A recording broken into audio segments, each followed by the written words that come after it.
অনেকে আছে ক্ষমা করতে চায় না, কঠিন হৃদয়, পাথরের মতো শক্ত হৃদয়, মাফ করতে চায় না কাউকে। উনি আবার মুনাজাতে বসলে আল্লাহ আল্লাহ আমারে মাফ করো, আল্লাহ আমারে ক্ষমা করো, কাঁদতে কাঁদতে বুক ভাসায়। উনি ক্ষমা চায়, মাগার উনি কাউরে ক্ষমা করেন। এরকম ডাকাত আছে না নাই? চিন্তা করছেন? উনি ক্ষমা চায় আল্লাহর কাছে, কিন্তু উনি ক্ষমা করে না। প্রিয় ভাইরা, ক্ষমা করুন। যে ক্ষমা করে সে ক্ষমা পায়।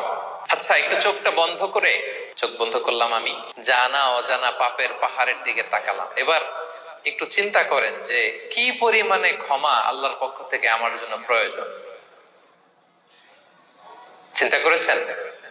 এবার চোখ খুলুন, পাপের পাহাড়ের দিকে একটু তাকান। আপনার আপনার জানা অজানা যে পাপের পাহাড়, তাকান এবং ভাবুন এগুলোর জন্য কি পরিমাণে ক্ষমা আল্লাহর পক্ষ থেকে আপনার দরকার, প্রয়োজন।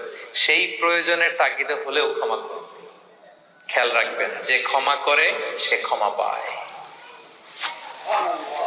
যে অন্যকে ক্ষমা করে না সে ক্ষমা পায় না। তাহলে আল্লাহর কাছে ক্ষমা চাওয়ার আগে আপনি আপনার পাশের লোকদেরকে ক্ষমা করবেন। পারা যাবে তো ইনশাআল্লাহ? ক্ষমা এটা সবাই করতে পারে না, এটা অনেক বড় মহৎ গুণ।